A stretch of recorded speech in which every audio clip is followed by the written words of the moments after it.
Assalamu alaikum. Allah Azzawajal told us the story of the Queen of Saba in Surah An-Naml, Surah 27. In Ayah 23, Al-Hudhud, the bird, the Hoopoe, said, إِنِّي وَجَدْتُ امْرَأَةً تَمْلِكُهُمْ وَأُوتِيَتْ مِنْ كُلِّ شَيْءٍ. He was telling Sulaiman alayhi salam that he found a kingdom, and that kingdom is ruled by a queen, which was strange.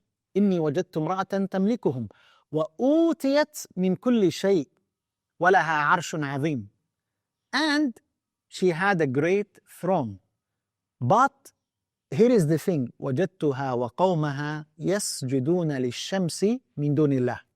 They prostrate to the sun instead of Allah Azzawajal. This is what disturbed the Hudhud, the Hoopoe. A bird that is obedient to Allah Azzawajal didn't want to see people worshipping other than Allah. Subhanallah. Therefore, he encouraged Sulaiman alayhi salam to come to them. So Sulaiman alayhi salam said, قال يا أيها الملأ أيكم يأتيني بعرشها قبل أن يأتوني مؤمنين. We read the story how Sulaiman alayhi salam sent to them, threatening them and demanding them that they come submitting, and how she negotiated, she consulted with her assembly, what should I do?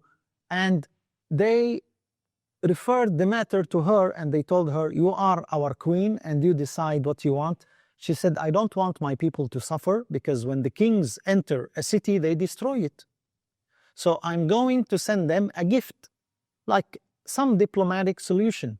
But Sulaiman alayhi salam was offended, considered that as a bribe. قال أتمدونني بمال فما آتاني الله خير مما آتاكم. You're trying to give me money. What Allah Azzawajal gave me is better. So that's when he asked, قال أيكم يأتيني بعرشها. Who among you would bring me her throne?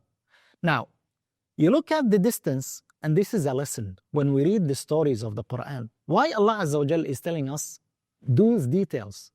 We enjoy reading the story, yes, but there are practical lessons. The distance between Saba in Yemen and Jerusalem, where Sulaiman alayhi salam was, 2,000 kilometers. 2,000 kilometers.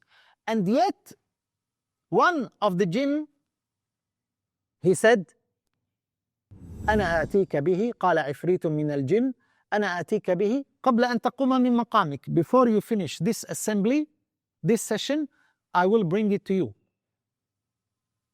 A throne physically will be delivered 2,000 kilometers distance in a matter of minutes. Even in our time, we don't have that technology. Even in our time. But yet comes, now when the next ayah comes, قال الذي عنده علم من الكتاب. The one with the knowledge of the book. And that is the key, the knowledge. With knowledge, you could reach new heights. You could have new inventions. What was impossible could become very well possible with knowledge. قال الذي عنده علم من الكتاب أنا آتيك به قبل أن يرتد إليك طرفك. I will bring it to you before you blink your eye, in a fraction of a second. And because it is that fast, he didn't wait for the answer of Sulaiman. He knew that this is what he wanted. فلما رآه مستقر, and it was there. فلما رآه مستقرا عنده قال هذا من فضل ربي. Again, you read this ayah and you wonder, how could that even happen? How could that even be possible, that in a fraction of a second, a throne was delivered from a distance of 2,000 kilometers? This is like, you are talking about the speed of light. And in our time, they say that whatever reaches the speed of light becomes light. But we read from the Qur'an that this is not the case always. There is always something to learn. Subhanallah. Then comes the other lessons when finally Bilqis, the Queen of Saba, came. قال نكروا لها عرشها. Disguise her throne. So we can ask her and see whether she will be guided or not. So when she came, he asked her, Sulaiman alayhi salam asked her, and you look, subhanallah, in every detail of the story, there is a lesson.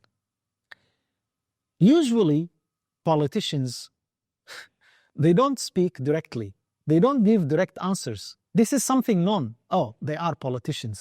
Well, actually, the Qur'an reminds us of that. Sulaiman alayhi salam, he didn't ask her a direct question. He didn't tell her, is this your throne or it is not your throne? He told her, أهكذا عرشك? Would this be like your throne? So here comes the answer from a wise woman. You ask me an indirect question, well, guess what? I'm not giving you a direct answer.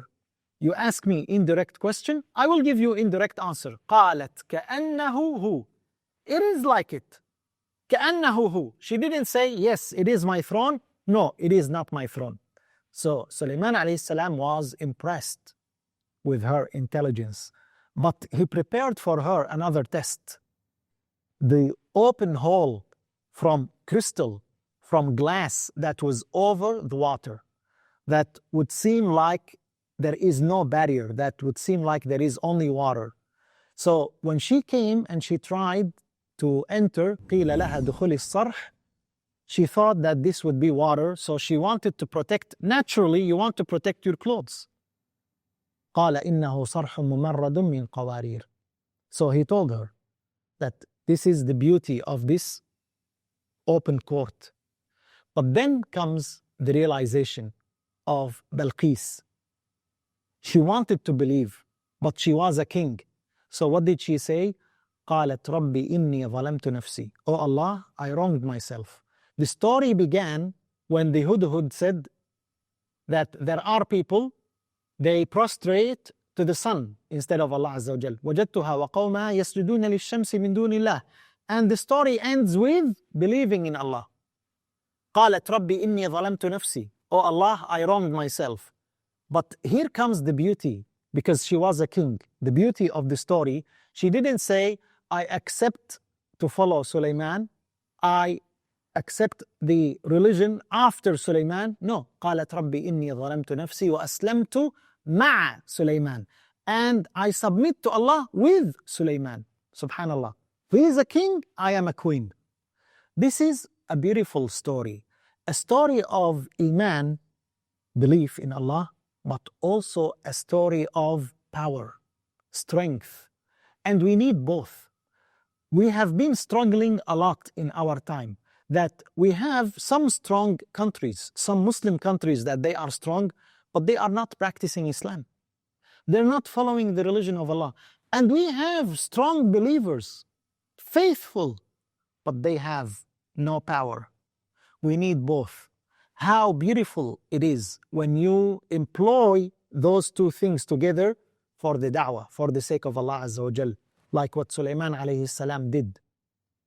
This is a beautiful story with a beautiful ending, that not every story will have a beautiful ending, but this one had, that the queen became a believer.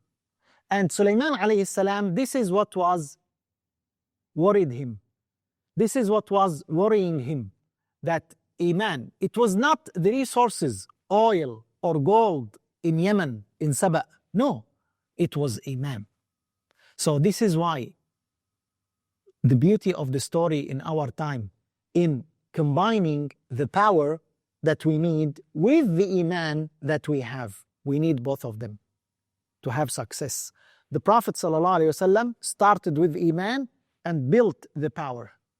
And together, the state of the companions in Medina at the time of the Prophet ﷺ, and then the Khulafa, was the best state that the humans saw after the states of the messengers of Allah Azzawajal. May Allah subhanahu wa ta'ala make us among those who listen to the guidance and follow the best of it. Assalamu alaikum. Assalamu alaikum. If you've enjoyed this video, then inshallah you will love the True Ilm app. It's the world's largest collection of Islamic audiobooks and ebooks. We have hundreds of books that you can benefit from for free. So do download the True Ilm app today. Assalamu alaikum.